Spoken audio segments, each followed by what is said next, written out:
Is what do we need to become a nation? Do we know what exactly we deserve as a country or as a people to become a nation? But also, what role does our history play in making us what we are today, especially along ethnic lines, religion, and when you look at the politics, the constitution, the economy, and our society as we galvanize each other? What have been our shortcomings? What can we look forward to become the nation we all desire that fits and deserves and serves all of us? Let's meet the panel that is putting perspective to this discussion. On my immediate left, Professor Sarah Sari, the first Deputy Vice Chancellor of Makerere University, is with us this evening. Good evening, Professor, and it's good to have you back. Good evening, Timothy, and good evening, our viewers. I'm happy to be back.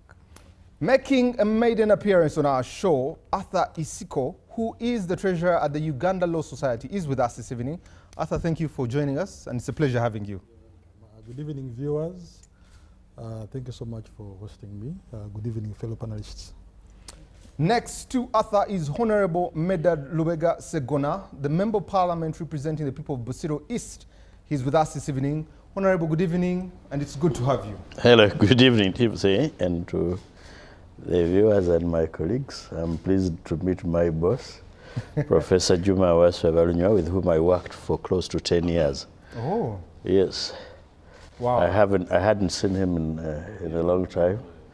I last saw him in tribulations, and I said, you have my prayers. And of course, to meet my young and shorter brother, Dr. Chris Mariomusi, who has also been in the papers doing the job he's paid to do. Honorable Segona has decided to do the moderator's job by introducing the rest. But Professor Waswa Barunywa, who is a consultant and an economist at that, is with us this evening. Good evening, Professor, and it's good to have you. Thank you very much. Good evening, viewers, and thank you for having me this evening. It's a pleasure for me to be with these panelists here, especially Honorable. We've met for some time, yes. Thank you. That's good. Lastly but not least, the Honorable Chris Baryomunsi, Minister in charge of ICT and National Guidance, representing the people of Kinkizi East. Good evening, Honorable, and it's good to have you. Thank you very much, Timothy. Good evening, fellow panelists. Good evening, viewers. When you say Chinchizi East, you say of Kanungu district, so that people know. Of Kanungu district, yes, isn't there that are people in Kanungu in my constituency who don't speak English, but when I'm on TV, they watch and they are very happy. So do they understand tell me what you you're spoke very well, even when they didn't understand what I was saying. You can be part of the show. Go to our YouTube channel, drop your comment there. Let us know what you think. They feel represented. Go to our YouTube channel, drop your comment there, let us know what you think. But also for text or WhatsApp, 0709 60 25 92. Drop your text or WhatsApp on our conversation here. We'll start from everything, our history and our challenges there. Then we'll spread our wings all the way back to where solutions need to be found. Professor Barunywa, allow me to start with you, especially looking at how this nation was formed. Different ethnicities brought together, all of them chiefdoms and kingdoms had their own way of running things. The 50s there, as they called him, Jolly Joe, and Ikem Saz came together to try and form a country. There was also trying to federate East Africa. How much does our history play in these states and our desire to become a nation? Well, good question. I think we need to go back, as you say, into the history, and we see that when Uganda was established as a protectorate, I think in 1873 or 93, something like 94, they brought together a variety of groups. And at that moment in time, the most prominent and powerful was Buganda. And indeed, the name Uganda borrows from the word Buganda. And very interestingly, of course, in 61, they tell you, go and have elections. Now, you have kings, and they're telling you to have elections. It's not surprising that the Democratic Party won the election at that time. And the British woke up. What is happening around us? Remember, they had exiled the Kabaka in the 50s, I think 54. Yes. 50? 53. And they realized that they could not keep the Kabaka away. So they come together, and DP, being Catholic, having won the election, and the British are Anglicans, they were mad. So they bring together UPC and Kabaka, Kabaka Yeka, to win the 62 elections. Now, you brought groups of people together and you say, become a nation. That's a challenge. Become a nation and hold elections. We had no history of this. We had a history of kingdoms, especially in Uganda and the 5 areas where we had kingdoms. So this was the biggest problem, or the starting problem in Uganda's nation building, that we had not really come together as different groups of people on equal terms, and hence the Uganda question up to date. That the British were very smart. They made the Kabaka the head of state, and they made Obote the prime minister. Now, can you hold elections in a kingdom? It's not possible. So fast forward, today, there is a lot of confusion in the minds of a Muganda who loves the Kabaka, and you are telling them to go and hold elections. So we as individual groups in Uganda must first of all come together and agree that yes, we want to be together as a country. Of course, it's now taken for granted, but you need some kind of parity of the groupings. Because if the kingdom areas feel they want federal, as it was called, which meant giving some authority to the kingdoms to be able to do something, then what do you do with the others? So a number of things have come up. The lawyers will tell you what has come up, what they've been trying to do. They decided to do the decentralization as one avenue of creating parity within the country. But it hasn't worked. Buganda still want their king, you know? And that strength of, that passion for the king is a challenge in nation building. Because typically, a Muganda will want the king. And this is the contradiction. That then, can you hold elections in Uganda when there's a king? You can't. And if you go back to 62, the members of parliament were appointed by the king, because you cannot hold elections. So can we have kingdoms, and then can we have areas where we have districts which have elections? We need to iron out this contradiction. Thank you. And I want us to start from that. Honorable Minister, let me come to you. Especially looking at the dispute that you and I talked about some time back when Tororo decided to split into 3, but also in your area there, I think the late, who was the Minister of State for Defense and Veteran Affairs, the lady, and it was really dependent on Catholics and the Anglicans in that sect, but also ethnicities. When you were on the roadmap trailing with the president, regions demanded for things. So as a government, are you progressing, or you're just managing perceptions in nation building? Okay, thank you very much, Timothy. Adding on what Professor has clearly elaborated, is that when you draw backwards, we had our traditional cultural institutions, like the Buganda Kingdom, Bunyoro Kitara, Ankole, the chiefdom in Busoga, and we had an elaborate system of managing society. And the colonialists come, and basically they distort what was happening. And for close to 70 years, we were under colonial leadership. Now, in the late 40s and the 50s, when there was a claim for self-rule, self-governance, independence, now Uganda is, at the time, go into forming political parties. basically trying to copy what was happening in the Western world, because the political parties were not really a culture of our setup here. The unfortunate bit is that these political parties are formed on the basis of faith and tribe. And that's why it is very prominent in Chigezi, but it was also true across the country, that the DP, because of the intrigue, factionalism, and the fighting within Uganda, the colonialists, the British being Anglican or Protestants, trying to edge out Catholics. Now, the DP party was largely for Catholics. Now UPC becomes for Protestants. Now Kabaka Yeka is for the Baganda, you could say the conservative Baganda. So you see, we form political parties not because of our ideological grounding, but largely because of faith, because of tribe or ethnic extract. And that was one of the biggest challenges we started with.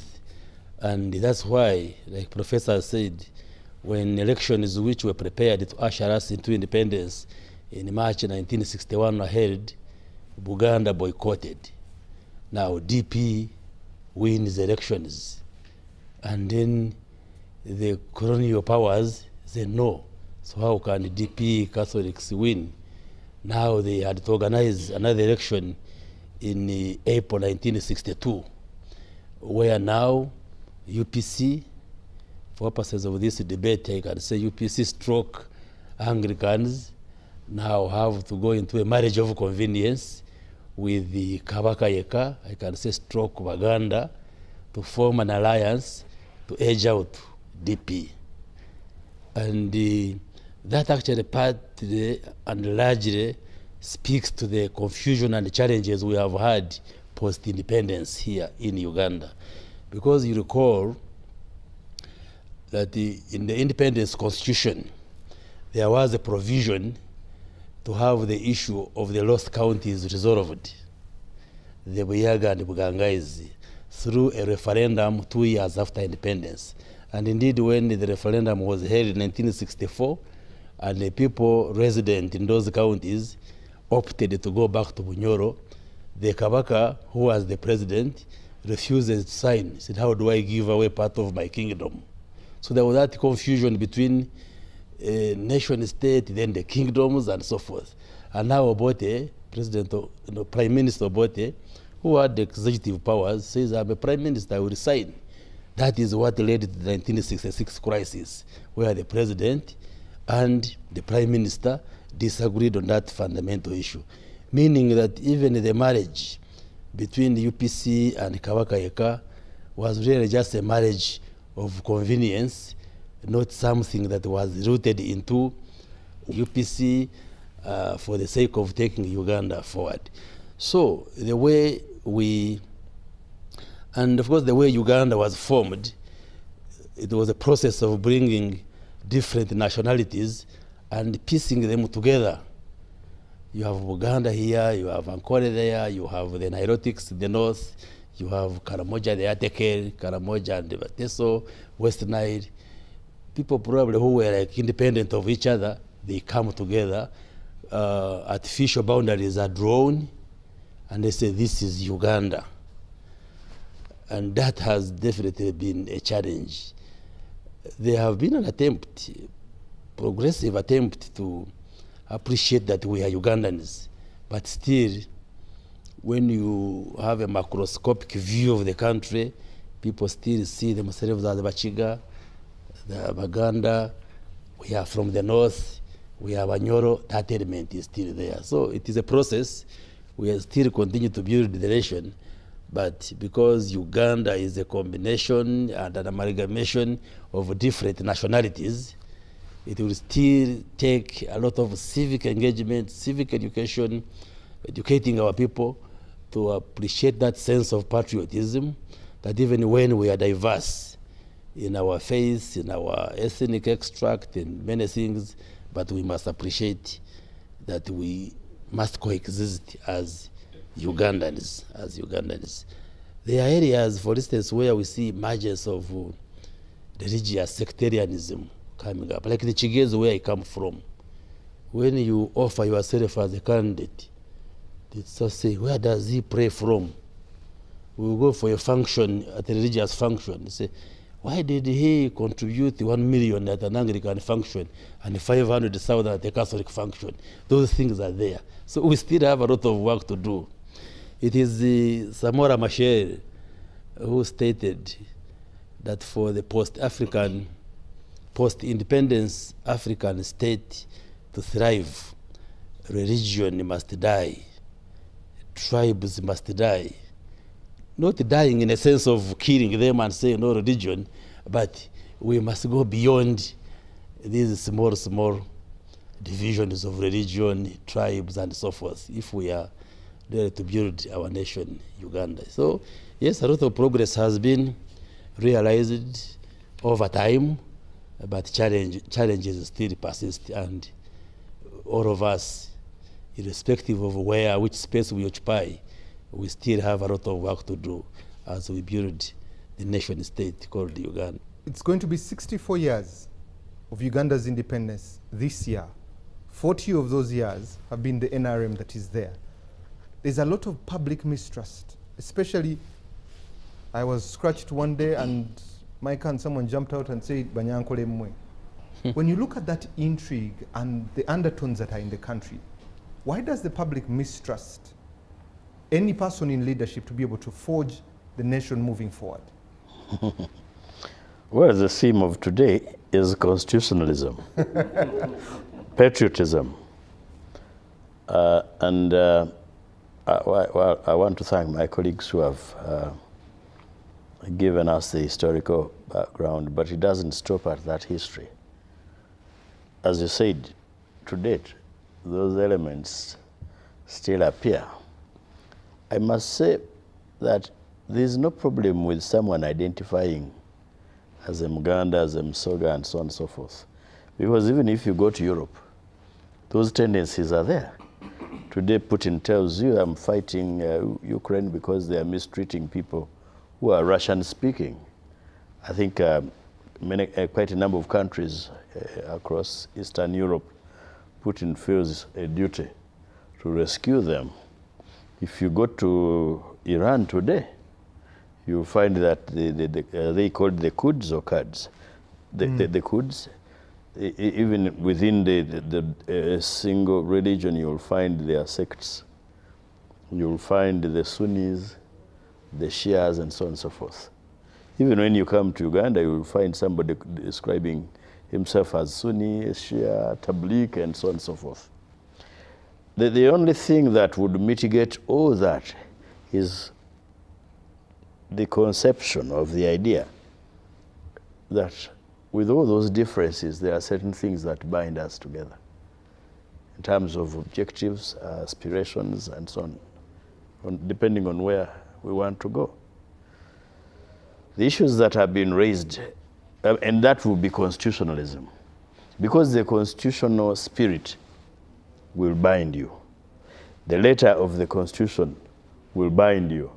Constitutionalism, the difference between constitutionalism and the Constitution is that constitutionalism is the spirit. You must inculcate and develop that spirit. For example, if this had been ingrained and well inculcated, we would not have had the 1966 crisis. Because with the federalism especially, where there is a disagreement between the federal state and the nation state, would simply bow the way we do it in court and say, most obliged, my lord, and you walk away. Now those tendencies have continued to date, even when we think we are 64 years independent. I mean, when I have opposed General Museveni all my life, when we lose in court, they say, well, what did you expect from Museveni's courts? When he loses, he will blast the judges. When he wins, he says, but the courts have said so. So that spirit of constitutionalism is the answer. Now, the historical bit of it again is when we were coming together to form one nation, we were federating. And that is the foundational thing we must understand.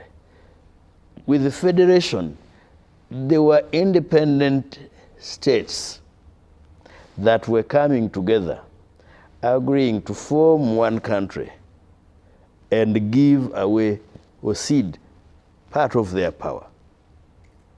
The difference with decentralization is that power is descending from above down to the local government. I think Professor Walunywa attempted to take us there. And now what you will need to understand, especially with the current form of decentralization that we have, is that we decentralized responsibilities and not resources. We decentralized responsibilities and not power. That's why there is even a provision, both in the Constitution and in the Local Governments Act, that, by the way, for some reasons, the executive, the central government may come and take away your power. Why? Because it gave you the powers to you. With the federation, it is the people down that give their power to be governed to the central government. Now, when it came to us, the Federal Constitution, the 1962 Constitution, was abolished unilaterally by one person. And that person did not have recourse to the constitutional order, which would have entailed going, say, to court to say, please, you are the arbiter. Tell us who is right and who is wrong. Now, there continue to be manifestations of the tribal sentiments. As long as you're guided by that, patriotism, the Constitution.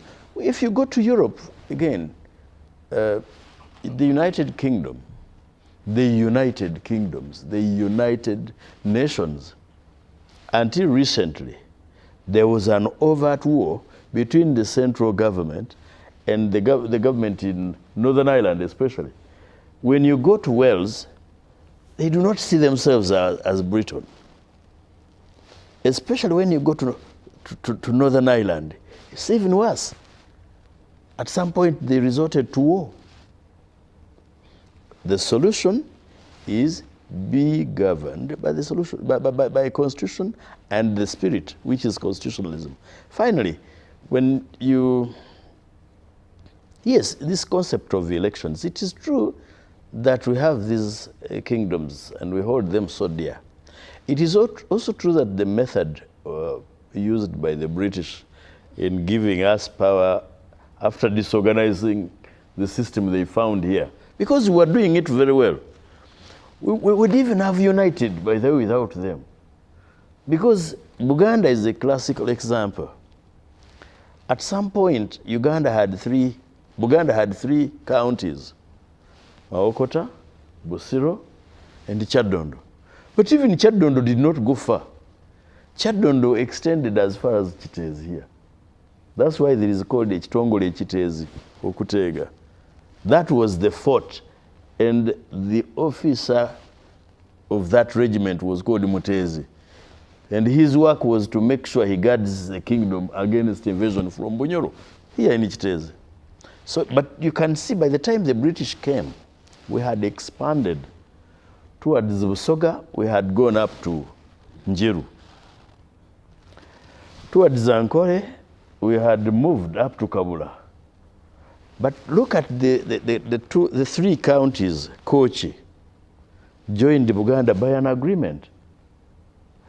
Kabula and Maogola were donated peacefully. Now, whereas there are those counties which were conquered by force, there are those that joined peacefully. So it means, therefore, that if the British had not invaded and attacked prematurely, probably we would still have formed the nation that we have today. That way would have evolved organically.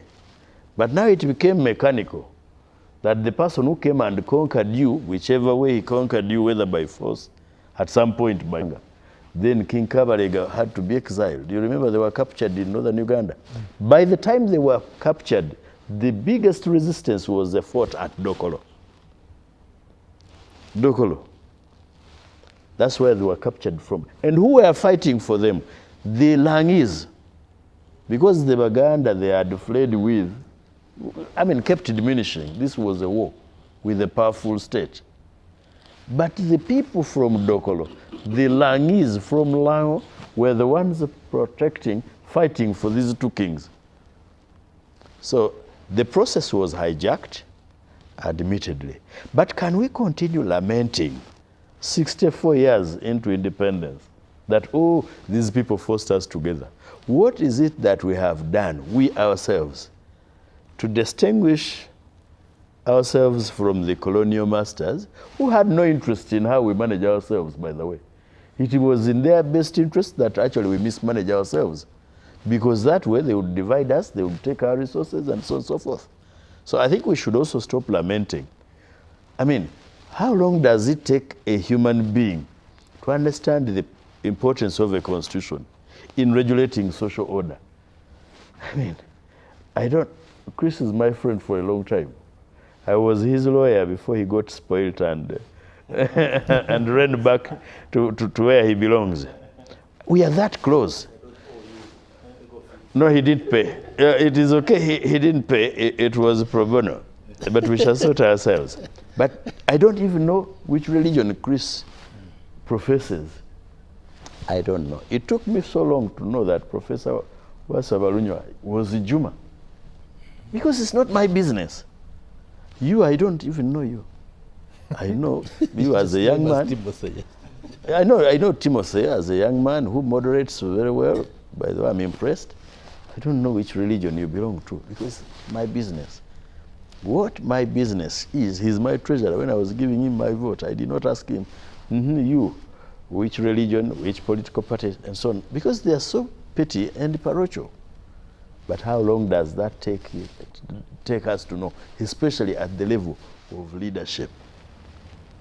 Thank you. Let me come to Arthur. Arthur, Honorable Segona mentioned the Constitution almost as the glue that can keep these states together. But also he mentioned the systems of governance.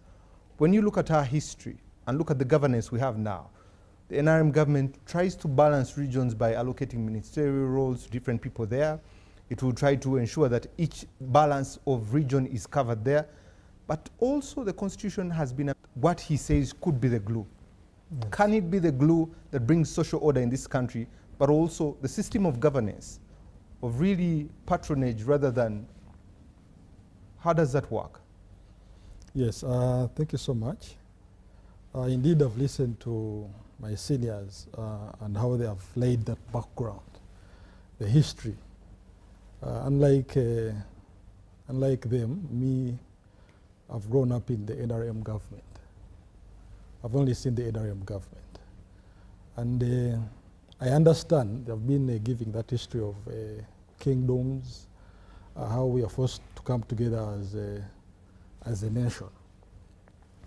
And in fact, if you look at the system of governance of kingdoms, it was more authoritarian. In other words, it was the king who was the law. The king could come up with the law, and it was him who could determine how that law could operate and how probably would come up with that law. Of course, when we became a country in 1962, it became a Republican state. And that means we came together as one nation. We put aside the issue of tribalism, that I'm from this area, I'm from this region, and we decided to forge a way forward as a team. And of course, recently, in 1995, we came up with the Constitution. For those who are there, the Constitution is like the binding factor. Because I've said originally, laws were made by kings and probably by chiefs. For example, in Busoga, we didn't have a kingdom, so it was a chiefdom. So probably the elders. It's the British meaning what? Yes. For the kingdom. It was a Yeah, kingdom. their kingdom, yes. Okay, the history,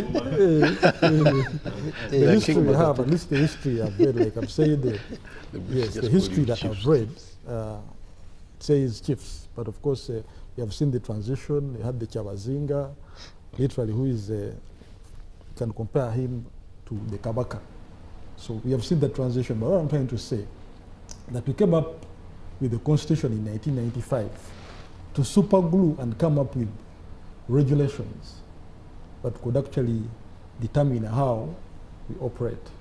Of course, the challenges we have had in this country are because we have a constitution, but we don't have constitutionalism. Yeah, having a constitution and then having constitutionalism, it means that institutions follow the regulations provided for under the constitution. And in this particular case, we have the 1995 Constitution, which, of course, was very categorical in the preamble. It set down that history that we have gone through and how we have reached here. In fact, when we read the Constitution, and we also read history, we see that we have gone through bad times.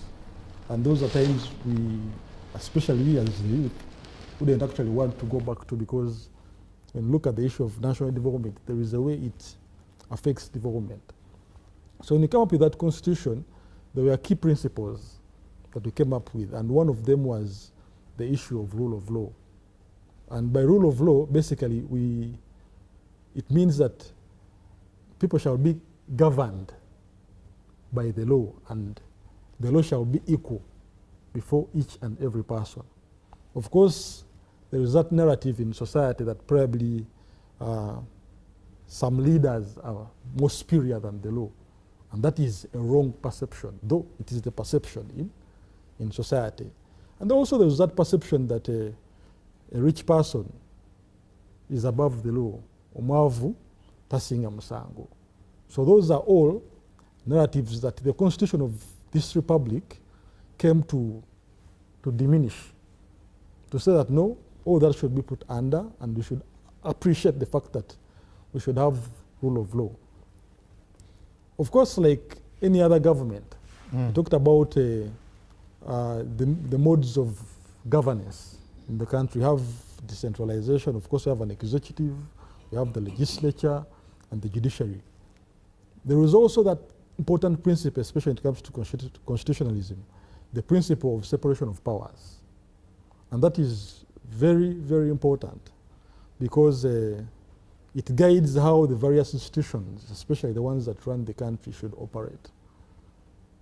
That each entity should be able to operate without some, we call it an invisible hand.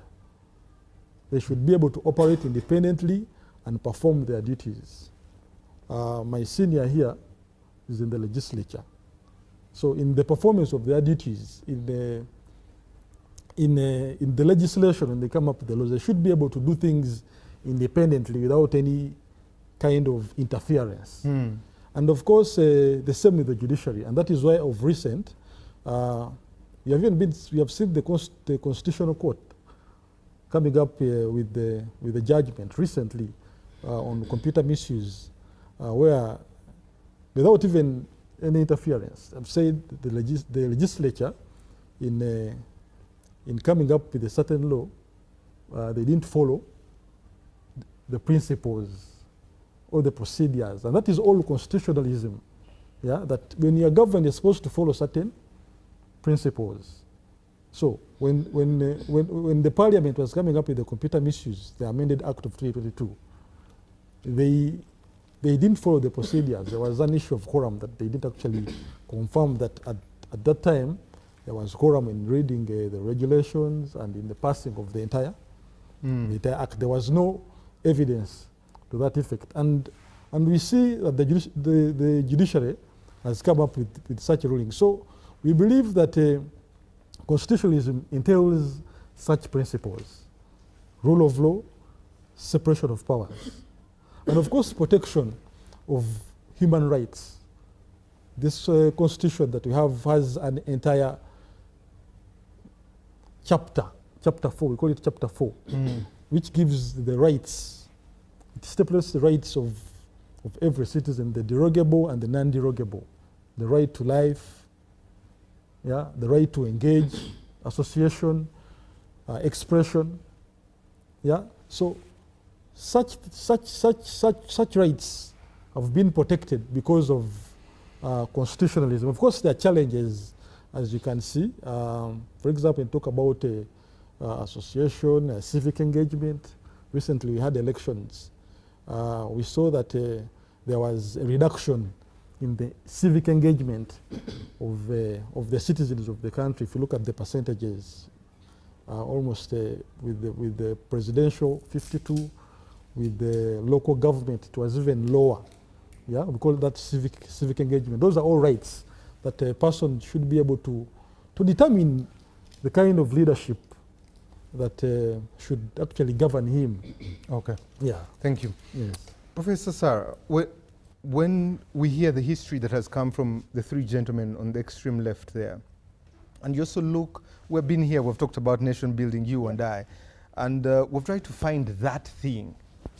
But there seem to be so many fractures in different areas. Let it be religion, let it be ethnic, let it be tribal, all these fractures.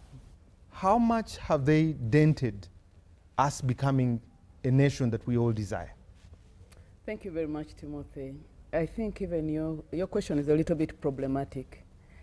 You see, we are assuming that history is static. Pardon?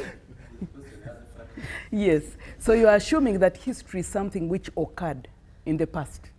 And then from there we are moving. History is being constructed on a daily. Okay? That's why you cannot answer this question without going through the different historical epochs we have gone through as a nation. And by the way, when we make analysis of society, as social scientists or as humanities scholars, there are two things you must pay attention to. One is history, two is context. How is the history shaping the context in which the society finds itself in? So if you go back to the concepts we are trying to discuss, for example, nationhood, nation building. And really, nationhood is about people finding a common identity, having allegiance to a nation state. And of course, from the history they have told, you cannot even call Uganda a nation state, because so many states that we put together, or so many nations that were put together to create one state, the Republic of Uganda. So the issue of Uganda is itself a result of a particular history created by colonialism. From colonialism, we go through the period of nationalism and nation building and independence struggle. That's where you now have the different groups coming together, defined by race, with the Africans vis-a-vis the rest. Should we be treated like this? So as they were fighting the common enemy, you find some level of cohesion, which also had arisen from people, from the intentional activities, by the way, of the colonial state, of ensuring that they broke up these tribal enclaves, in as much as initially they wanted tribalism, but then they wanted to create a middle class that would take up from them. So you have kids from one corner going to Mwiri, others going to Ontari. So you have that whole process as of trying to manage and a post-colonial state should there be one. You leave that period where you actually had an attempt at fashioning national identity. You then go into the phase of liberation and counter-liberations after independence. People suddenly remember we came in these things differently, we haven't yet fused. Why do the other group have more jobs than the other? So we go through periods. Of course, when you are talking about this, you don't even just, if you reduce it to Uganda, you lose the common picture. You can compare what happened in Uganda, what has happened in Kenya, what has happened in Nigeria. All these countries go through the same motions, okay? So, of course, you have tribe asserting itself in the post-colonial state. And then as that is being done and people are trying to understand that, then they throw in another spanner in the works, neoliberalism and the demand that the state should recede, retreat from economic development, retreat from shaping what the society should look like. And as we privatize and we leave it to the market, of course, you have then more foreign forces coming in, either as private investors and the rest shaping the economy, and people trying to identify themselves within these processes until you come to where we are today. So you tend to find at some levels, tribalism is amplified, at some levels, religion is amplified, at some levels, you have the Gen Zs and these people who actually say for them that history doesn't relate to them, because for them what they know is just one system. So what we need to know is that society is a dynamic process, okay? Societies are not static, that we were formed here and therefore anything beyond what we were formed with in 1894 is therefore defective. Society is a constant. It's always in constant motion. And the bits in society are moving parts. How does colonialism shape the economy and therefore shape how the people relate to that economy? Who has rights, who doesn't have rights, and how does religion come in to enable that? How does post-colonial forces of identity, of liberation, of independence shape themselves? That's why in some countries, people fought for independence as a bigger collective. In some countries, they fought for independence as individuals. But how does then that identification also shape who should take the largest spoils from independence? And then how do people come to be the stereotypes that come up, the religions that come up? That moves to today, where we have full blast neoliberalism and privatization, where you are on your own, except if you belong to a larger social network. So when that happens, then, because the state is supposed to guarantee people's survival, it's supposed to guarantee people's security, it's supposed to guarantee certain rights as enshrined in the Constitution. And the constitutions are actually well written. But relating with that in life may be different. So when that becomes challenged, then you find people retreat into enclaves where they will find some kind of stability. And that's why you can actually draw a correlation between the rise of high-level evangelical, born-again Christianity with the era of neoliberalism. Massive retrenchment, HIV, there was a lot of uncertainty by 1988. So then people retreat to these things. And they're not only retreating to those things in Uganda, it is a continental problem. So when we ask and we reduce it to a process of governance, you have to remember that even governance is being shaped by this process. So when we are talking about now nation building, you know, nation building has to be intentional. And nation building is not just telling people you must respect the Constitution, because also respect for the Constitution is also a moving part, okay? There are times where people think the Constitution is the manna from heaven. If you have it, you have it. There are times when actually people think actually it doesn't count. And I'm not just talking about Uganda, I'm talking about wider processes globally. So as society goes in those kinds of motions, and you are entrusted with nation building, what can you be? And by the way, world over, nation building is not a naturally occurring process. It is a state-driven process in shaping the public sphere and what exactly comes of it. When we see things like national parades at these national days, you then have national parades, you have a national anthem, you have a flag, you have a coat of arms, you have the law, you have the Constitution, you have a particular public system, you have a particular education system. All of those are processes towards nation building. So maybe what we should ask is how intentional are they being driven? The issue is not to blame religion or tribe or whatever. Those are things people belong to. They get amplified when they become the recourse for security and stability. But where you have a stable state that guarantees, that's why societies that are very, very advanced, religion actually goes down. Tribe identities may actually go down. Even racism may go down, but sometimes it may go up. And it normally goes up when there's a contestation for resources. So we have to be aware and question at what point of history are we in? What time are we in? Which context are we in? And then that will help us understand, because it's all about belonging. Where do people feel they should belong? Where should their identity be? And what identity and what sense of belonging guarantees rights and privileges? That's why to my neighbor here, belonging to any particular tribe or religion may not be the big thing. Probably belonging to the Uganda Law Society might be the big thing for him, okay? For the older generation, yeah, belonging to certain enclaves may be. To the future generation, I don't know what actually they will. But what we can do as a state is, if we have a state called Uganda, how do we fashion a common identity towards the service of the state? Thank you. Thank you very much. Before we take a break, let me come back to the Honorable Minister. And this question is really these 40 years, because we can account from post-independence to where we are, and then 40 years of where we are. How have you performed as government in forming these different regions you've talked about, including Chigezi that you've said, you know, people still looking and ask what tribe, in forming the nation called Uganda? Yes, if you draw back again, we had the independence constitution.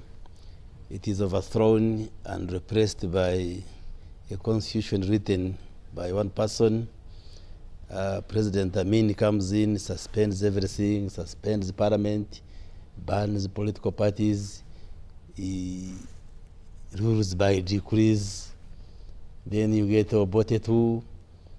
Again, he follows the constitution which Amin had put in abeyance. Then NRM comes, so the 40 years start.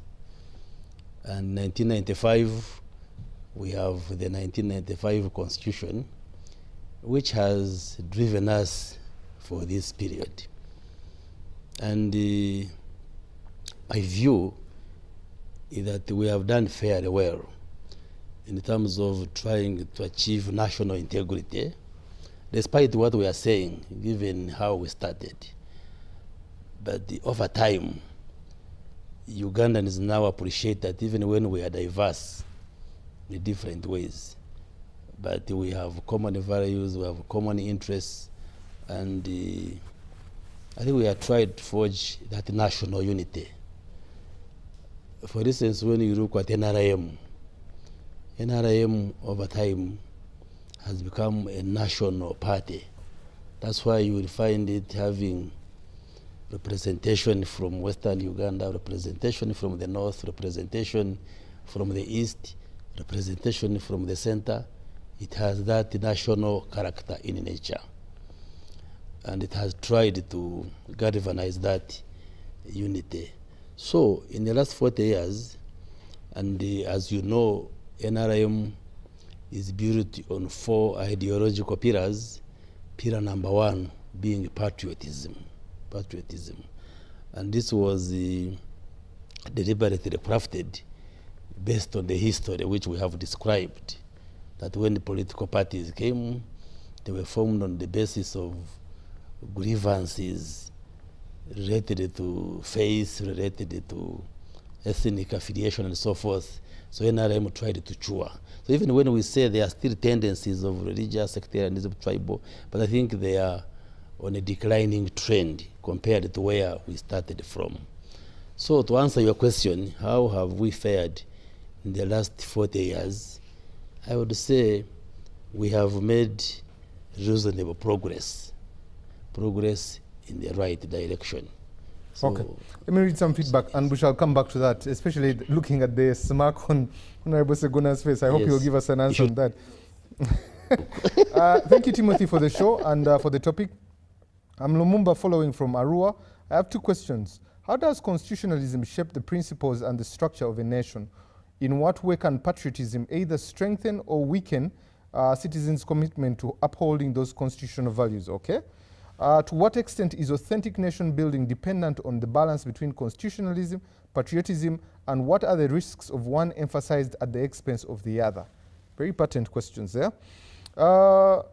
Timothy, please ask Dr. Chris. He has given us a very clear microscopic analysis of the genesis of Uganda's politics. I have learned and understood where we came from as a country. Okay, thank you for watching. Opolot Ignatius from Entebbe. Lastly, before we take a break, greetings to the panel. And these are your fans from Chigezi. I don't think they're writing in English, but I'll understand what they're saying. Lastly, this is from Kasese. I am being honest, today's panel is very attractive one with the intellectual pulse that is there. I dare not to miss the discussion and how informative it is. Thank you very much for appreciating the show. Let's take a quick break. When we come back, we'll be dissecting where we are as a country, but also what are the solutions that can galvanize us to come together.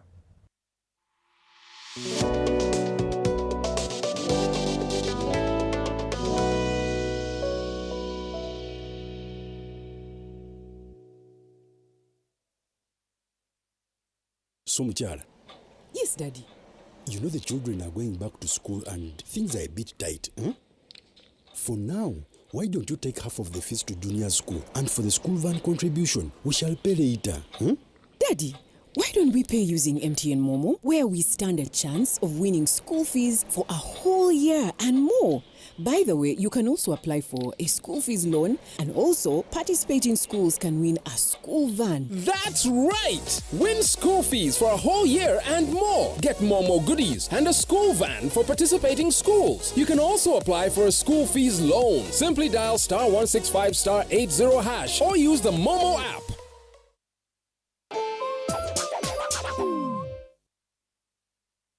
For 100 years, Nyakasura School has shaped minds, built character, and raised generations of leaders. My name is Patrick Bidature. I'm the chairman of the alumni, and I am delighted to be telling you today that on the 26th of March, we celebrate something truly extraordinary. We have invited His Excellency, the President of Uganda, to come and join us as we mark 100 years of this school. So I call upon every old boy to make a contribution. Whatever it takes, let's make this a historic moment. Send your donation to Equity Bank account 101320303891. For details, contact Samuel Kazova on 0772636293. Nyakasura School, celebrating 100 years of excellence. Uganda, get ready for an unforgettable experience. Join thousands of runners and culture lovers at the Mbarara City Marathon 2026, happening Saturday, the 28th of March 2026, starting at 6 a.m. at Mogaba Palace, Kamukuzi in Mbarara City. This year's theme proudly celebrates the biggest culture and heritage of the long-horned cattle in the land of honey and milk, a symbol of identity, pride, and tradition in Uganda. Come and run through the cultural heartland where heritage meets tourism and sport. Choose your race: 42 kilometers, 21 kilometers, 10 kilometers, or 5 kilometers. The guest of honor will be the Minister for Tourism, Wildlife and Antiquities, highlighting Uganda's rich culture and tourism. Register today and get your marathon kit at www.mbararacitymarathon.com or dial *272*11#. Proudly sponsored by Tusker Light, Grace and Family Concepts, Ministry of Tourism, Wildlife and Antiquities, Uganda, Nyakayojo Sacco, Explore Uganda, Textile and Prom Home, Uganda Broadcasting Corporation, Emburada Farm Lodge, Country Cinema, Arch Motors, and many more. For more information, call 0785 408 422. Mbarara City Marathon 2026, running to celebrate the culture and heritage of the long-horned cattle in the land of honey and milk.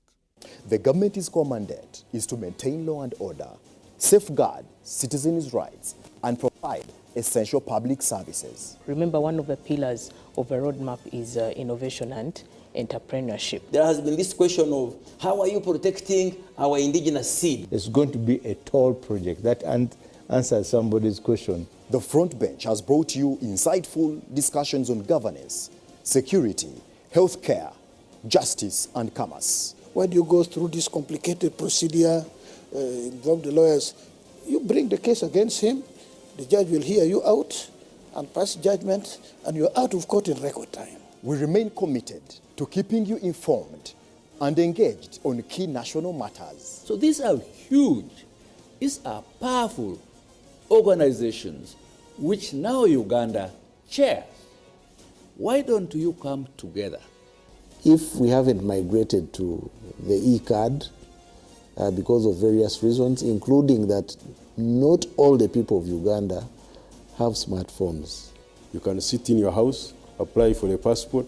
If you have a Ugandan who has a successful logistics firm in the US, it means he can come to Uganda and do a lot more. Every Monday at 8:30 p.m. with me, Jethro Kasaiji, your interface with the government only on your public broadcaster, UBC, Inspiring Uganda.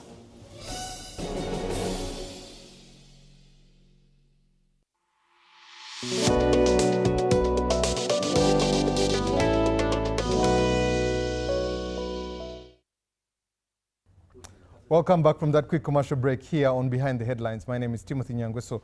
I'm joined with an exceptional panel, and we're discussing nation building alongside constitutionalism and patriotism of this country.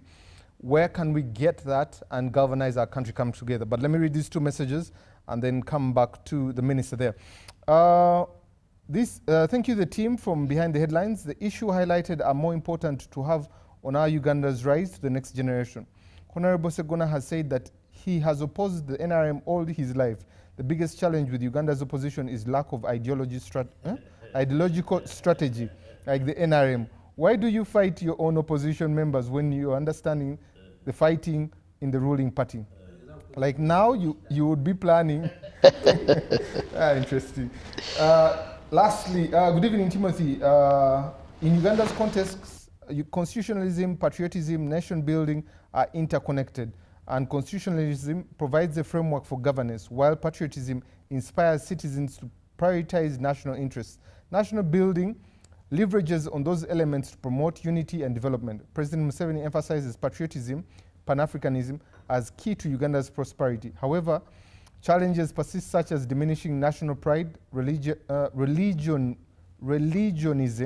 and ethnic divides. Experts advocate for constitutional reforms, promote unity, language, and address historical grievances there.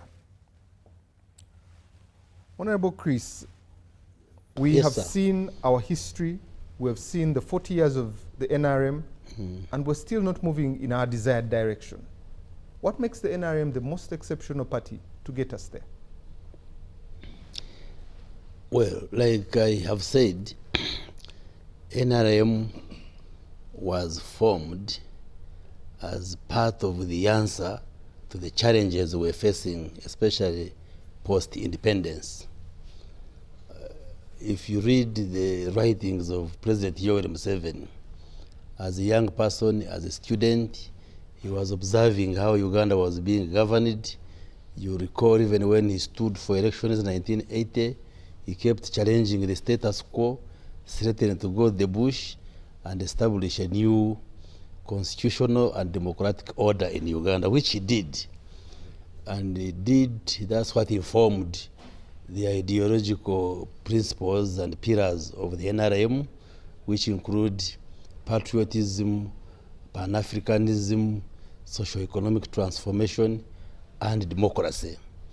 And whatever NRM does, whatever interventions are done by NRM, they are anchored on those pillars. For instance, democratic practice of having elections every 5 years with an effort to keep improving the quality of those elections. It's grounded in that principle. When you look at the life of Uganda, it is answering to that pillar. And if you look at the style of leadership and management by the president, like somebody had commented, when he's, for instance, forming government, like we expect him to do in May, June, he ensures that the different nationalities we'll be describing are represented. You will find the ministers, maybe the cabinet has somebody from Karamoja, from Western Nile, from Chigezi, from Uganda.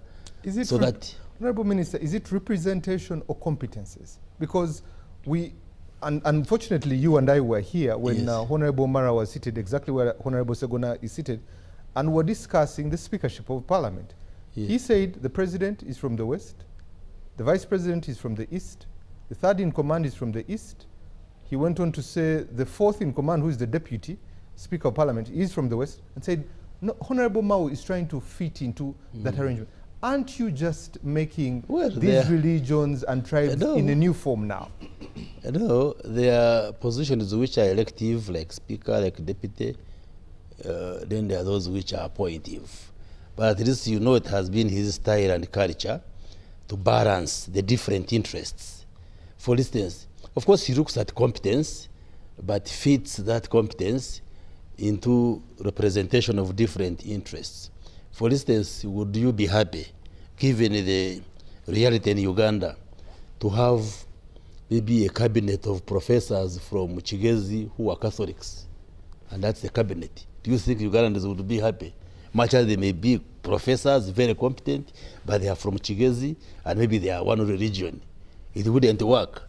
So yes, competence first, but also ensure that the different interests are represented. Like say the army.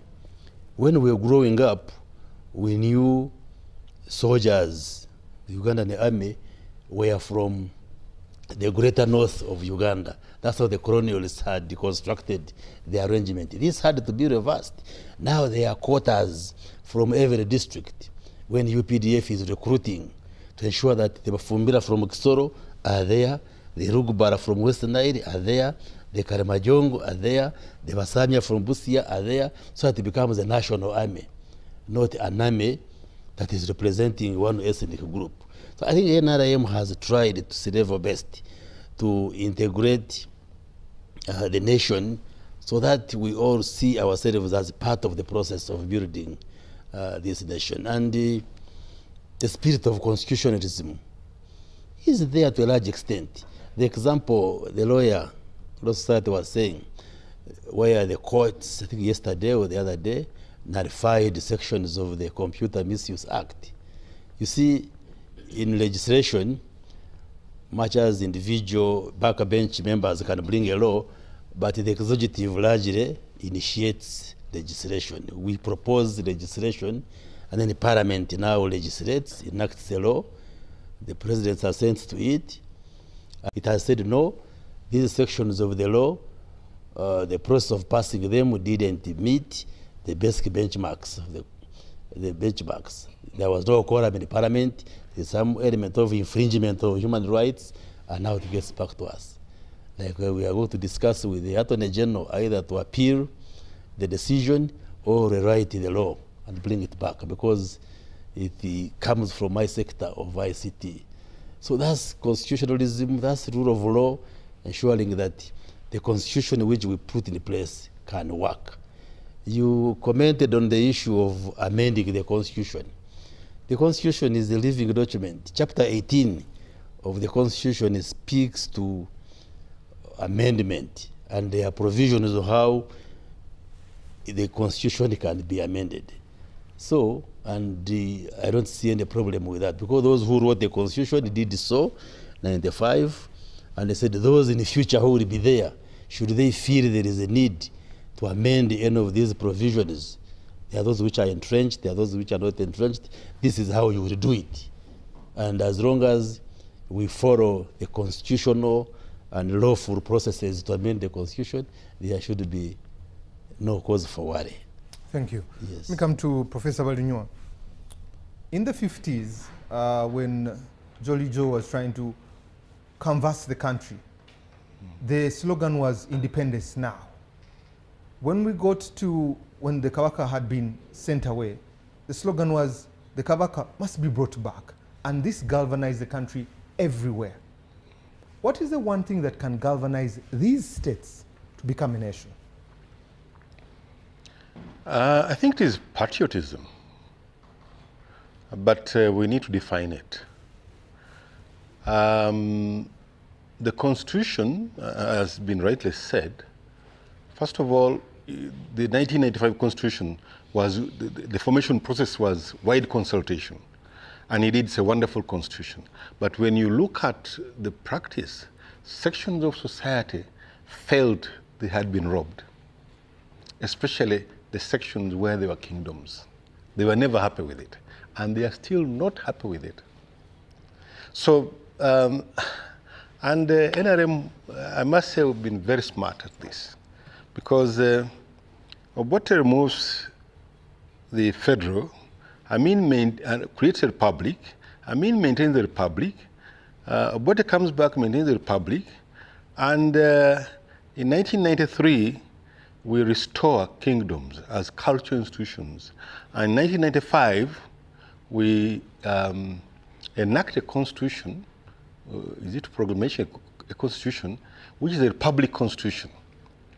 And so the issue of the spirit of constitutionalism will not be there until those groups which have, feel that it does not accommodate them have been accommodated. That is when you can say, yes, we are now a nation, and we can be proud about this nation. Professor, what are some of those grievances that those... It's essentially federal. It's essentially federal. It's the federal states which feel you should have taken care of our interests. I'm sure Honorable Seguna will talk about that. The federal states feel that the 95 Constitution, wonderful Constitution, took a lot of time, but those interests were not taken care of. And I don't think there is, I mean, look at the restoration of the kingdoms. What does President Museveni say as we restore the kingdoms? You know, where is the Ankwale kingdom in all this? So these groups still feel that we must be accommodated in the Constitution. But to accommodate them, you would create a society which is not equal. And therefore, it's very important to continue to talk and resolve the issues of federal. When you resolve the issue of federalism, so that you can say we can have elections in Uganda. I don't know how Honorable Seguna goes for elections in Uganda. He must explain this. How can you support the Kabaka and at the same time go for elections? It's a contradiction. Until that contradiction is removed, you cannot have patriots in this country.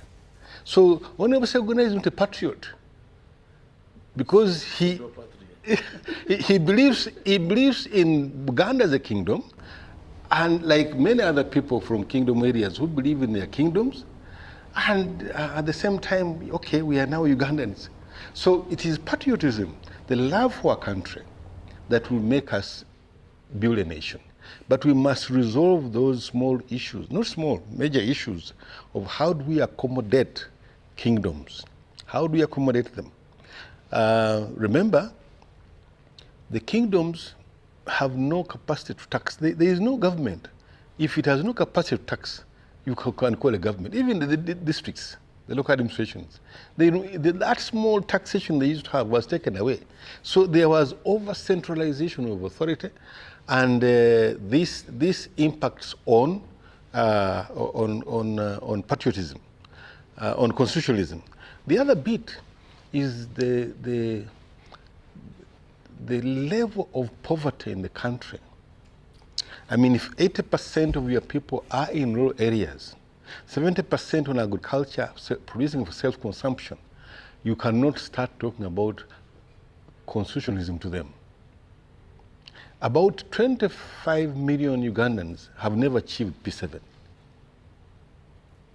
So that socio-economic transformation, which is a pillar in the NRM ideology, must be achieved so that the issues are no longer religion and tribe.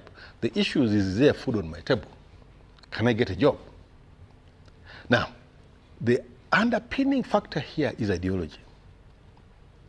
Before we talk about patriotism, we must explore ideology properly. And the NRM ideology is still lacking. What is that one idea that we can line ourselves together and say, and we're not looking at each other as tribes or as religion, but we are galvanized by, you've said patriotism, but what is that one idea that when it resounds in the West, in the North, in the East, it is the same message? An equal opportunity to access to education, to transform society. So an equal opportunity for everyone, yes, can be the binding factor for this country. Thank you very much. NRM has provided that. We shall come to the numbers that Honorable Minister.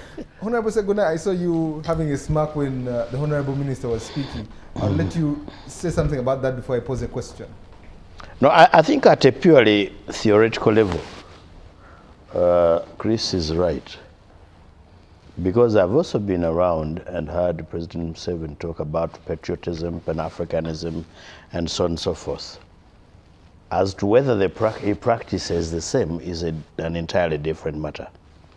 And I only came here to discuss or engage in debate with respect and without making reference to particular individuals.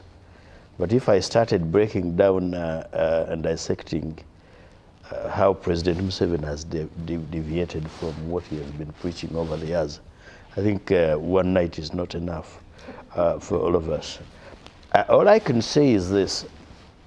I think, one, both at the level of reality and perception, we need to move forward.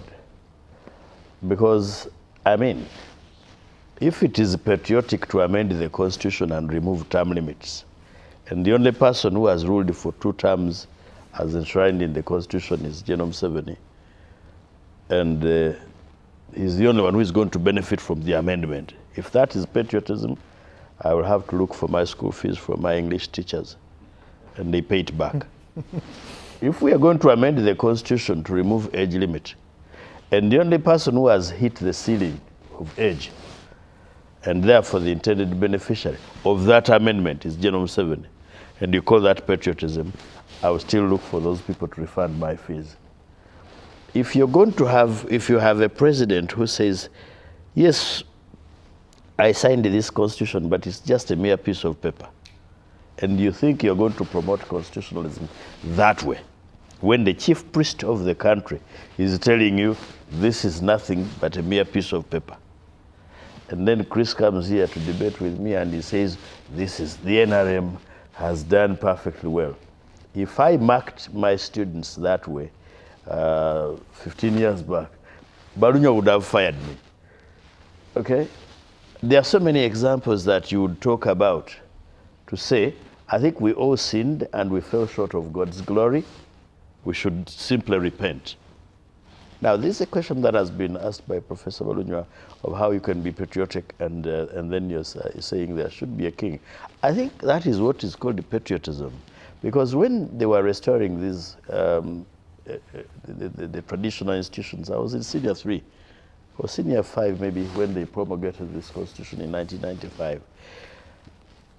They said, first of all, that these institutions are restored in those areas in accordance with the cultures, customs, and aspirations of the people concerned. If I am opposed to Ankole Kingdom, but I'm not one of those concerned, I have no business. That's number one. Number two, they were restored in accordance and subject to the Constitution and other laws. Now, the Constitution and other laws provide that there shall be elections, and that these elections shall be held or conducted in accordance with the laid down principles and provisions of the law. Even those of us, the federalists, we do not find any contradiction with democracy. I mean, I think now for today there are examples. In England, there is a king. I was going to say there is a... Yes, but that king, even before the queen, had a share of the taxes. Because it is his people that pay these taxes. So the king in England does not have to go and also impose a tax, but a portion. Now here they crafted it in a way that actually this person or this institution, because it's an institution, it's a corporation soul, shall not pick a penny or shall not live off the public sweat. Now, if you want him sustained, he's been a prime minister in the kingdom of Busoga. He knows how we've been surviving over the years. I was a minister in the kingdom in Uganda. We rarely, although we believe we should, but we rarely inconvenience the public purse. But what is so difficult about sustaining these institutions with the public purse? At some point, President Museveni, when he was making a case for supporting political parties using public funds, he said, if we actually don't give them public funds, they will look for funds from elsewhere, and this will disorganize us. I thought that statement was patriotic enough. Now, when it came to supporting the institutions, and this is where we differed, General Museveni's government was saying, we shall give a salary to the office holders, the kings. I think at that point they were paying 5 million. The Kabaka of Uganda said, no, I don't want that money. What I want is money that goes to these people, the disadvantaged communities, subject of ours. Those are the ones who should give the money. In other words, give the money to the institutions at an institutional level, and they should be held accountable to that. Now that is the difference, and Chris has been talking about how you give ministries, jobs. I can say jobs. Someone from Karamoja, I would not even mind if you did not appoint a single Muganda in your cabinet. I don't mind, provided. You'll be the first one to make a noise. No. You want to have a second? I'm saying I will not be bothered. If I wanted the problem, I would be somewhere. But the Uganda would be bothered. Well, I'm one of them, and I speak more for them than you do. No, you'd be by now. You see, my concern is this. First, look at competence. And I disagree with you when you say, oh, he looks at competence, but also balancing. Look at the quality of our ministers. At some point, I said in Parliament, but I wanted to be decent to keep within the rules of Parliament. Well, decorum, when I said, well, our ministers, by our standards, are okay. Because these are the standards we have set for ourselves. We settle for less. Look at your cabinet. Even the president himself, who owns this cabinet, said, I appointed the people he described as potato growers. No, he said fishermen. Fishermen, actually fishermen. Who had been elected by Ugandans. Having been born and raised around Entebbe, I know what fishermen look like.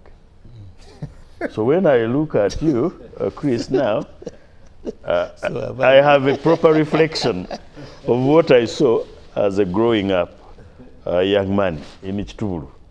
But the point, beyond that, the point is this. I mean, let's live to reality. I stay in Buddo, along Masaka Road. I used to teach in Mubs, along Ginger Road. And he used to give me lectures, including on Sunday.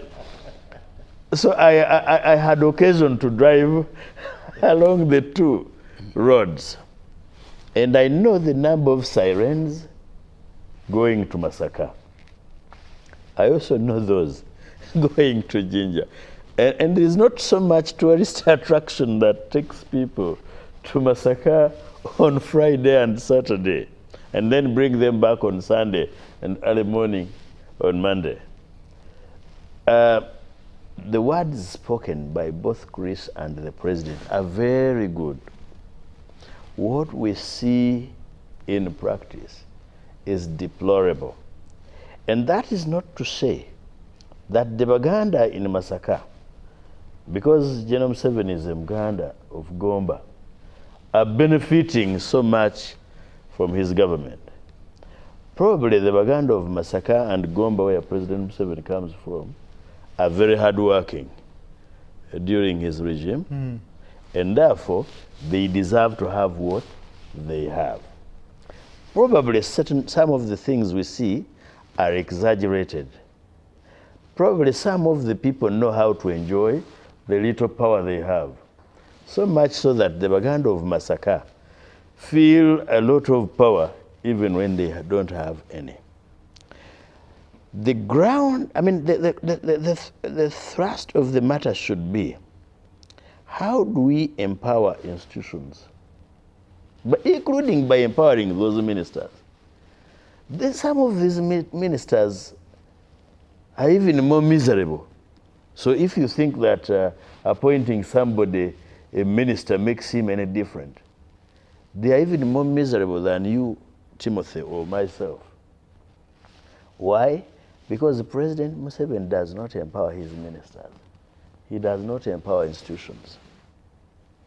At some point, Honorable Mama Mbabazi said, and I proudly supported him in 2016 when we were fighting those ones. And he said, you will find you take a cabinet decision. For every ministry, there is a corresponding secretary in State House. The secretary is either somebody who has recently defected to NRM, and the secretary will write a letter reversing a decision you took in cabinet. If we removed... Prime Minister position when he was coordinating. You come from the same village, but you will ask him. But he never raised it. You will ask him, and I'm sure today he's powerful enough that you cannot ask him that question. So the point is here. He has no answer for it. Well, probably he will give it to you. But and it is true. You have seen how people come and take over, overrun institutions, including courts of law. We've been talking about courts of law. Today you cannot execute a court order or a judgment if an assistant RDC says no. Forget. You can run around with your court order and the assistant RDC will say, no, I'm not for, I'm trying to go back to constitutionalism and patriotism. Constitutionalism entails that even when you disagree with the decision of a competent institution and authority, you must obey. Now, President Museveni has promoted a culture of impunity, that people do not respect institutions as long as they know they are covered. I have so-and-so's back. I mean, that one destroys the country, that one destroys the spirit. Okay. I don't think General Museveni believed in those things he's talking about in 1980 when he was running for presidency and probably membership to parliament. You know, it was conjoined in 1980. So much so that when he lost, he decided to go and fight. There were courts of law even during that time. Why didn't he go to court? Did he find a single judge in the bush? No. There was no judge in the bush. The judge was in the gun. And he resorted to the gun. I think there is something called, is it the hegemonic theory in politics? That you know, and it was echoed by Kelsen, Hans Kelsen. Every person who has gone through law school knows this, that once somebody captures power, whether illegitimately or otherwise, he becomes the legitimate source of authority. Why? Because the positivists believe that law and sanctions are intertwined. If somebody issues a directive, whether he's right or wrong, and he's able to coerce you to comply, he's the legitimate source of law, so he can do anything he wants. Okay, thank you. Let me come to Arthur. Arthur, last week, something I was reading says that the labor in this country is between 20 and 23 million. It also goes on to say that the growth rate of this country's population is at 3%, but it talks about 12% unemployment. And longer term unemployment is at 49%. Underemployment is at 20%. 9.3 million Ugandans, unutilized labor. Then it goes on to speak about youth who are not trained, not employed, not educated. They are 50%. In this state of nation building. What's the source? This is Ministry of Internal Affairs. I told you about it last week.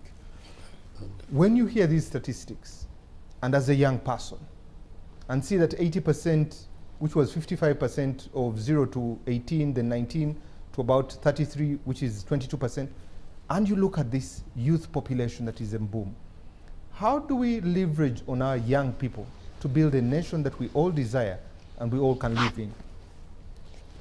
Yes, I think that statement is so true, because even in our profession, it is quite evident, especially when there are job offers, especially in the judiciary. If you look at the number of applications, especially for one to become a judicial officer, in 2017 they needed around 9 judicial officers. 9? 9. 9. But more than 400 lawyers applied. Wow. So that just shows you how bad the situation is. And of course, even recently, I normally see my brothers and sisters applying to get positions. I'll speak so much in the judiciary because that's the angle that I know. The numbers are huge. So that just points to one issue, that the employment levels are high. And that, and with law, there is at least some leverage, because a lawyer, as long as you have a practicing certificate, you can easily get clientele and probably pursue a certain cause, and somehow you get a living. But then there are also other courses that you see, and we have quite a number of them, where someone graduated and 5, 10 years down the road, someone has never got employment, despite the fact that they apply to get employment. So this is a sour reality. And of course that is because of the fact that our education system still trained us either to be job seekers. Someone pursues a course, but at the back of their mind, they know that I need to finish school, then apply. And either I'm employed somewhere and I work.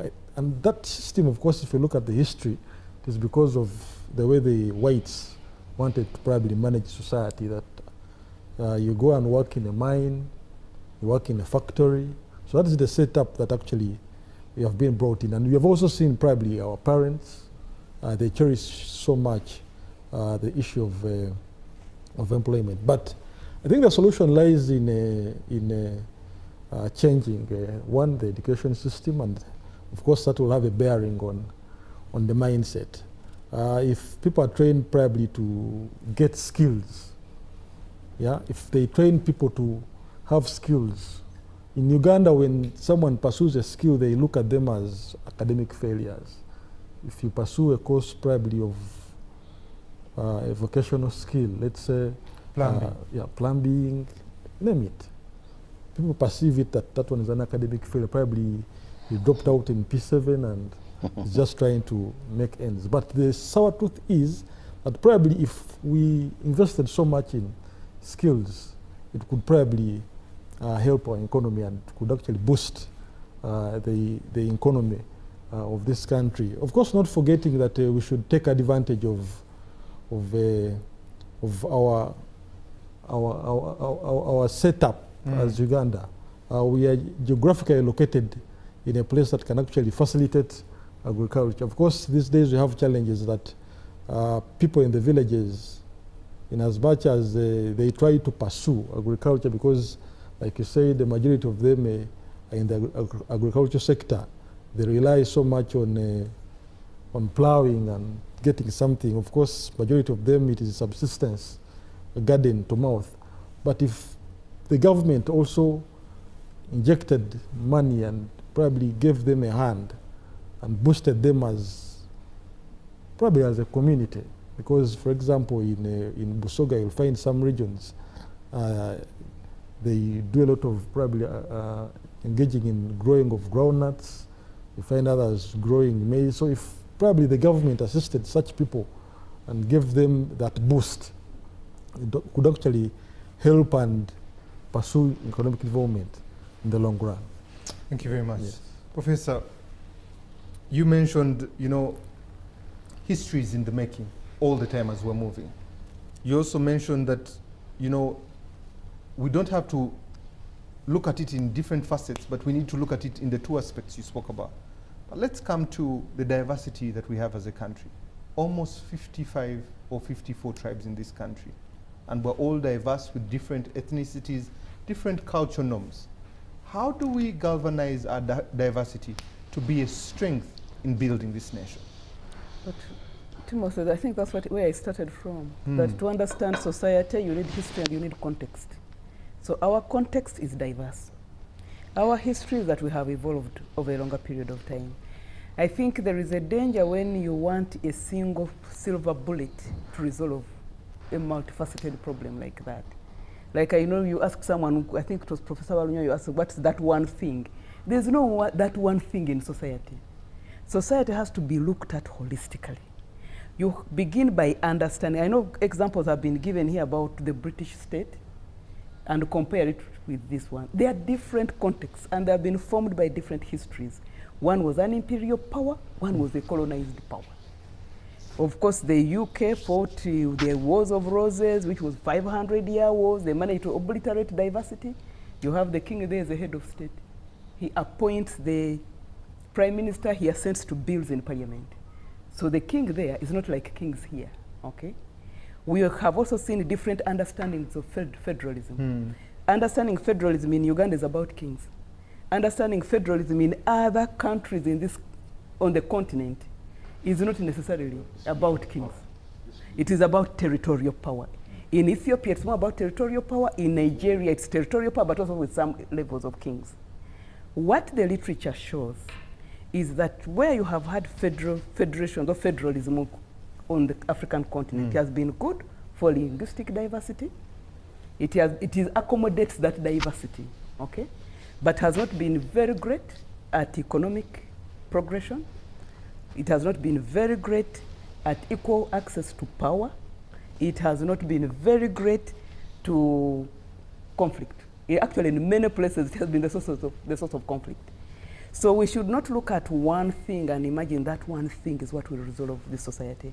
What you need is to sit and understand what are the diversities. I know we said everyone wants to tell us how the 1966 Constitution was good. But the mere fact that it failed means it was not answering the issues of society, because there were contestations. The big four kingdoms vis-a-vis the rest. And that exploded the way it exploded. Up to now, we are still fashioning a society. We are still fashioning a kind of constitution that serves to that society. At one point you think you have it, another point you are changing it. So I think this is not to make us so disappointed with who you are. It is to make us be intentional, first at understanding the society, two, at not importing templates to explain what the society is. And I think most of the time in Africa we fail because we are permanently picking templates. You go there, you think it is so nice, you think you'll bring it, boom, and you want to superimpose it. Society does not work like that. For you to make sense of society and put it on a path of progression, you have to understand the internal contradictions in that society. As long as we evade understanding the internal contradictions, you will never understand why those who rule the society rule it the way it is. That's why I want to applaud what the minister said. You know, having understood the internal contradictions of, for example, the society, the state over the last 40 years or whatever we are counting has been intentional about building a national army, okay? So that national army is governed by quotas so that there's not one tribe that dominates it. And it's governed by certain rules that the rest of us are freed from, okay? The only problem is beyond the army, the rest was left to neoliberalism. Free fall, find yourselves. And there then people fashion their ways in who should be where, okay? But if the state actually applied the same to ensuring that there's a balance here, actually, if you rule Uganda, you must do balancing. If you don't balance, you're going to have an explosion, or you'll have an implosion from within. That's why people can say a lot about Singapore, for example, but next door are states which are not Singapore, but they are managed differently, by the same groups of people. So I think we need to understand that every society is unique. It's true we can pick good examples from elsewhere, but we have to tailor them to the kind of society that we want. So we also need to remember that one of the things that has befallen Africa with the neoliberal era is arrested growth. You have the 60s and 70s phase where states are in charge of shaping what they want. And by the way, when I talk about growth, we're not just talking about economic growth in terms. You also have to be able to shape your education institutions. Why those who colonized us quickly ran to organize these higher education institutions where some of us belong to, it was not by accident. It's because they were out to rule a particular kind of people. So the Nairobis, the Makereres come initially as technical colleges, but when they realize men are going to America and are coming back with the liberation kind of sentiments, they align all of them to the University of London. So you have to be able to shape the education, shape the economy, shape the society in one direction. And that calls to ideology that Professor Warunya talked about. So if you don't do that, and then we are here running around, today people are reading American literature, British literature, and the rest, and the rest, and the rest, and everyone is coming back with the different ideas from where they have come from, and they superimpose. That's not the way to manage a very highly diverse and sophisticated society like Uganda. You have more than 50 ethnicities. You have more than, I mean, I don't know how many religions you have. There are tribes, they are different. There are those of us who are older, there are these younger ones who actually don't give a damn about tribe and religion. So, and you see new classifications are coming all the time. So whoever knows it has to be alive to these and always pay attention to these, okay? So that they move. I know the common thing people want to say that the education system is a problem. Actually, it's not a problem. We have so many people qualifying from the technical colleges. You have so many people coming from the universities. What is lacking is the demand for that kind of labor force. It's not that the labor force is coming out very unskilled. You are graduating around 40,000 people from different higher education institutions. You're creating 700 jobs. Definitely, however well skilled they are, as long as the economy is not there to absorb them, there will be a problem. That's why now I think the state is exploring with competence-based curriculum. We have to reach all the way to education, to university level, so that people come out and fashion their own jobs. There's no magic where you can fit 40,000 per year into 700 jobs. Most of those jobs created in the private sector with their own dynamics and sheltered from the dictates of the state of equal opportunity and all that kind of thing.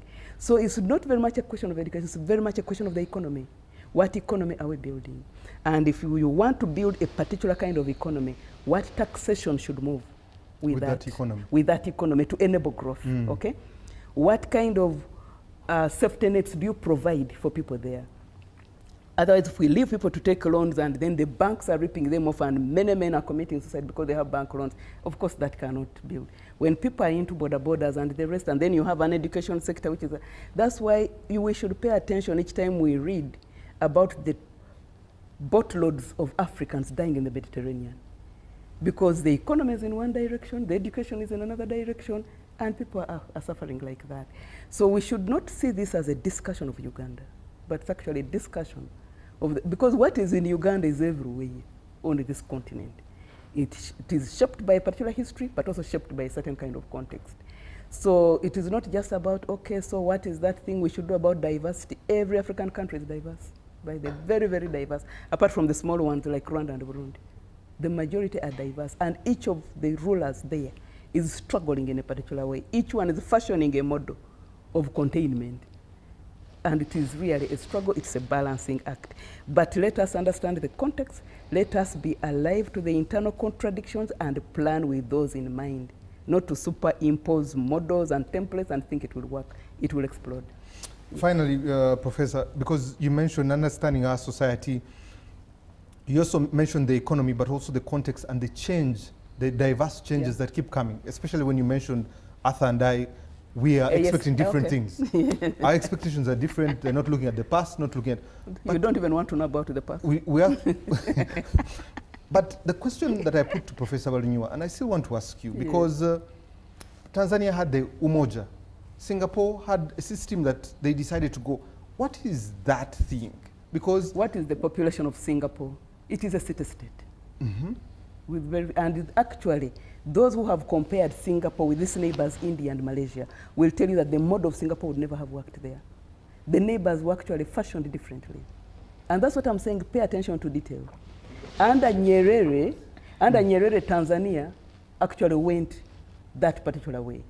But now actually it has gravitated back, coming closer to where we are, okay? Because it's no longer Ujamaa, okay? And Ujamaa was also achieved through a fairly Stalinist model, parents to one side, grandparents to another, children to try and fuse and mix up. You could never do that in Uganda and succeed with it. Because you mentioned something and talked about the economy, the education, and all of them are going in different... What would be the focal point for those to start to move in a... It's not about to start.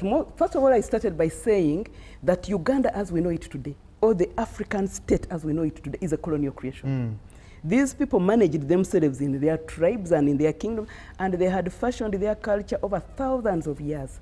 By the way, that's why the states have not managed to undo a lot of what they call tribalism. Because these are systems that had run with particular norms and beliefs and laws and systems and economies for thousands of years. Then the white man comes and says, I want to put you together, okay? And in some places, that process is heavily forced. But on that, he creates new institutions for the new generation. The school, the Gombolola headquarters, the hospital, the religion, and religion actually played a big role. And that's why you should pay attention to anthropology and what's written about this country. The things we know as Mulago and Mengo, particularly Mengo Hospital, they just didn't come to treat people. One of the reasons of Mengo's coming up as a maternity unit was to cut the umbilical cord from the African and culture, because of the belief that an African was born already saddled to culture, with an umbilical cord, to the devil. So if the child, and by that they made it illegal to do deliveries in the society, so that all deliveries had to be in hospital. The mother had to be kept in hospital with her baby for 3 months because the baby had to live baptized. So these are a very intentional group of people to break what they have found and create something new. So until as states we are able to know that nation building does not occur naturally, it is an intentional process. There must be an ideology and a force to drive people to that ideology. For example, you cannot be talking about nation building in the same vein with kingdoms, because nation building requires you to subject your individual and group interests to the nation. The first thing we need to ask, what is the nation? Where are we going as a nation? So how can I, as a Muganda, as a Mugisu, as a Samia, remove those things and focus on this one nation we are building? So it will require actually dealing with certain things. That's why the post-independence regimes were perceived to be so aggressive to those kingdoms that they found there, okay? In some countries like Kenya, they totally obliterated them, you cannot even find them. So it is about finding a direction, and this direction has to be formed by people like Honorable Chris Variomonsi, because you're in charge of information, national guidance, and whatever, and you are the one in the government in power. So for the mandate you're getting for the next 5 years, the next 10 years, where do you want us to go? And then how do you rally the education, the economy, and everything to that particular agenda? You cannot rally there when we are simply discussing politics as we want it to occur, as we saw it occur in Trump land, and then the economy as we saw it where we have visited. We can't just run around with different templates. There must be an agenda of where I want to go. And that's why, like, if you're in primary school, at our times, we sang the national anthem, we recited certain things. Assemblies were a thing of every school. Today, with the private schools, who's going to sing the national anthem and who's going to have assembly? Nothing. So we have to fashion things in a particular direction. But we have to know what is that direction and what is our goal and destination. Thank you. Thank you. Let me read some messages before I give you your parting shots.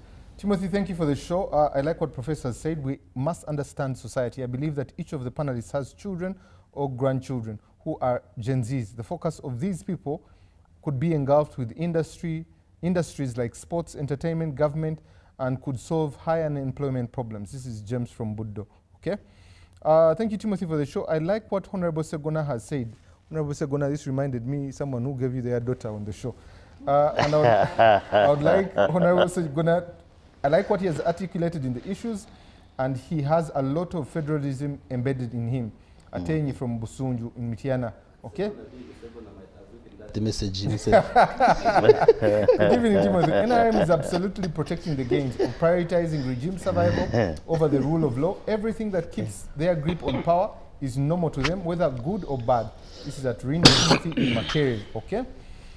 I am from Kanungu. Our country is governed well because our neighbors from DRC leave their homes every year to come to our country. Okay? Perspective. Lastly, we have in Uganda, the problem we have in Uganda is tribal and racial patriotism, not national patriotism. Tribal and racial patriotism has been entrenched in the third schedule of the 1995 Constitution, where it has created a certain group of people to be superior to others, while Uganda's rightly so preaches to others that the nation should stop politics of identity, while at home we have entrenched it in the third schedule of the 95 Constitution. This is a gentleman from Al-Ruwa. Finally, good evening. It's wonderful discussion this evening. Thank you, Timothy, for the wonderful show. I am Ivan Reverend Ivan, watching from Chambogo University. I have two questions. How has the interpretation of Uganda's constitution evolved since the enactment? What measures can be taken to strengthen the constitutionalism and the rule of law? Okay. I hope we can respond to those. I'll start with Professor here, Arthur, Honorable Segona, Professor, and finally the Honorable Minister. I don't know what more I can add, but of course there were very many things people have asked. And I think the discussion about where we want to go as a nation and nation building is a continuous process. Yes. We should not just stop at the emblems and the symbols that make us one, but we should be able to actually find a way of cultivating the spirit of nationhood. But as I said earlier, we have to identify where we want to go. And when we do that, I pray and hope that there will be a time where we shall actively fashion that identity and work towards it. When you look a few years ago under Chairman Mao, not Mao, not the Mao of Uganda, the one of China. Yes, Mao Zedong. Yeah, so China did go through a Great Depression. China went through a great famine where even people sold their children for food, or as food.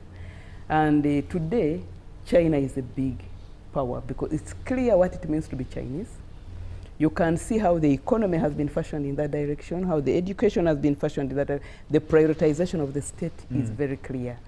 So if we are thinking of building a nation state in Uganda and harmonizing the constitutionalism and patriotism to that, we need to find a clear direction of where we want to go, and we trust that those who have been entrusted to rule us for the next 5 years will actually give us that direction. Thank you. Thank you. Arthur, over to you. Yes, I think for me, my parting shots as a lawyer, I do implore government and the citizens of this country to abide by the laws, what we call rule of law. We believe that rule of law is the cornerstone of any democracy. If we are to achieve and attain all that we are saying, there must be respect of the law. And of course, the issue of civic engagement, this is where we implore government to make massive drives to ensure that there is mass education to the citizens of this country. We do believe that much is going wrong because there is no information reaching out to the common person. And this is where we implore our government. Recently, we saw the shutdown of civic entities which help in disseminating such information, that we do believe if there is that stakeholder engagement, we can actually achieve much as a country. Thank you. Honorable Segona. I think all I can say is that in nation building, you do not need to destroy the foundational pillars. The foundational pillars are our definitions, who we are. You make, I think if I may borrow the definition of democracy, was it by Abraham Lincoln? That it is government of the people, for the people, and by the people. Nation building should be for us, by us, and that way we can get a hybrid that preserves the foundational pillars, because if you destroy the foundational pillars, you will face resistance. The second thing, so you find a way of marrying what we have and what we aspire for. The second thing is realizing that this is our country. And in nation building, there is a price and cost. The price and cost would mean and entail self-denial. It would mean and entail give and take. But in the end, it should not be about you. It should not be about me. It should be about us all together. Thank you very much. Professor Balunyoa. Yeah, constitutionalism. There are two issues. One is to quieten the quiet voices that are against the Constitution. And to me, those are the federalists. Defined, I think Professor defined very well. The federal system in the US, when you look at it, it's different from what we're talking about. But here, we're talking about our kingdoms. Can we accommodate them? And we need to talk more about it. The other thing about constitutionalism, where the spirit is, I think, mentioned very well by Noah Segwe now, when he says, can we respect that constitution, all of us? So that's important, but for the nation, so that's something which will underpin the growth of the nation. And patriotism, extremely important, is going to come out if all of us have equal opportunity to access education and resources. What is happening around us is that our ideology as a country, which has been open market system, is creating inequities. Capitalism has a dark side. It has got a positive side. It creates growth. But what is happening to us as Africans in this country is that very soon we shall watch and become slaves in our own country because we are not in the business.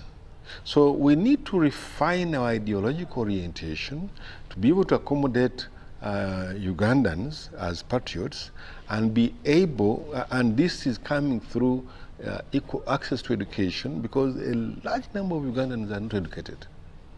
And as long as they're not educated, they will still think about tribe and religion rather than food on the table. So that way, you can never create a patriot who doesn't have enough food on his desk, on his table. Thank you. Finally, the Honorable Minister. Yes, let me conclude this way, that the African countries were colonized, save for Ethiopia, which defeated the Italians at the Battle of Adwa in 1896, and maybe Liberia, which was made free much earlier than the other countries. But the colonialists living, they were forced to leave. And I think Ghana was the first country to get independence in 1957.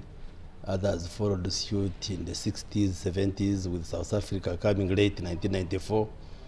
But these colonialists never left. So African countries and governments faltered in the first 20, 30 years post-independence. There were despots all over. There were coups and assassinations orchestrated by these neo-colonial powers. You had somebody from Kanungu talk about the instability in Congo from 1961 when Patrice Lumumba was killed. That part of Congo, especially the eastern, has never stabilized. The story is true for many other countries in Africa. It's now in the late 80s and 90s that many countries came back on their feet in Africa, put in constitutions, put good leadership, governance, and so forth. And Uganda is part of that story, that we had to come back to our feet and try to get a direction, despite what my brother Segona's attitude and feelings are. But Uganda has made progress over the years. And I think what will promote this constitutionalism or patriotism is if Ugandans, despite the diversity that we fall into, if Ugandans have equal opportunity to access services, to access what would contribute to the building of the quality of life of all of us. And in my honest view, NRM has attempted to do that. If you look at education, Museveni came when we had only Makerere, where our professor is here. Now you have universities in all corners of the country. People in West Nile can go to Muni University. No, of course, Muni is not for the West Nilers, even Bashiga there. Karamoja is a university, TES, and so forth and so forth. So as long as we ensure that Ugandans have access to decent services without discrimination, and all our children, whether they are born in Karamoja or West Nile, in Chigezi or Bukedi, have equal opportunity for this, then that will contribute to that strong sense of patriotism and the observance of rule of law and constitutionalism. So my appeal is really that despite our differences, whether it is in the political affiliation, faith, ethnic background, let's all appreciate that we are brothers and sisters as Ugandans, have that strong sense of patriotism. Even when we have disagreements, we should be able to resolve them. We see leaders who run to Europe, to America, thinking the solution will come from these foreigners, these former colonial powers. Those are part of the problem. If you have any challenge, let us address it as Ugandans. That is where General Museveni went when he was looking for solutions. No, he went to the bush in Ruwero here. No, he never ran to Europe or America. You want, somebody who... You want them in the bush and England. Whether we have political disagreements or whatever nature, we should be able to find the answers as Ugandans rather than running to Europe. They are not in the bush because they cut the bush. The bush had Ugandans, not Europeans. Thank you. So we really call for that strong sense of patriotism, and we should promote that culture of constitutionalism, and we shall definitely get there. In my view, we are on the right path. Thank you very much. I want to thank the gentlemen that have been able to come today, and the lady, Professor, for coming through, but I also want to thank the production team for making today possible, especially you who has been watching. Thank you for watching till this late hour, but also I know Eid will be announced soon, and we wish our brothers, the Muslim brothers. So they announced Friday. So Eid Mubarak. Eid will be on Friday. Happy Eid Mubarak, but we'll end with this quote. Culture eats strategy for breakfast any day. Good morning.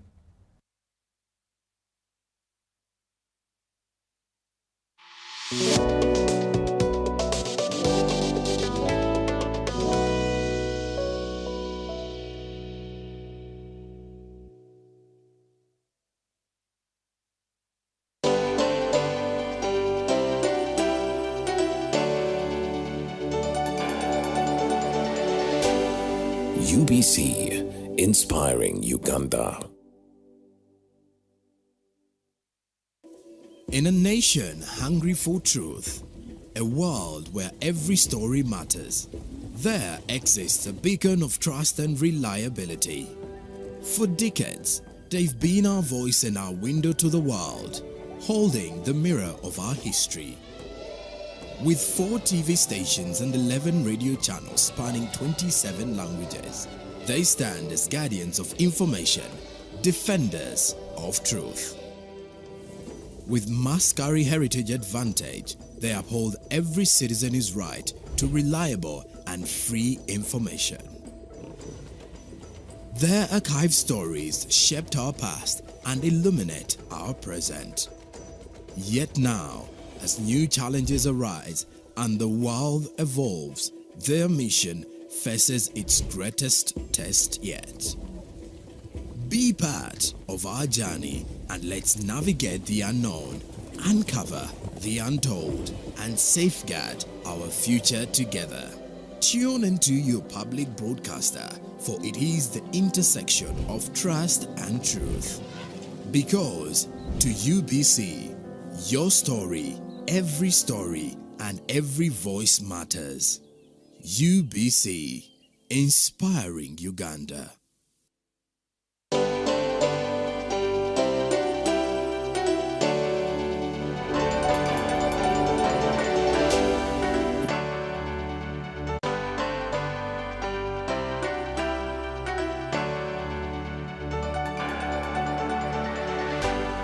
UBC, inspiring Uganda.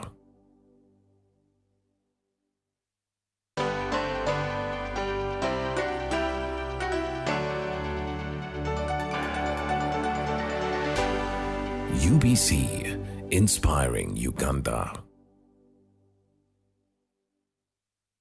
With established political, economic, and social institutions. The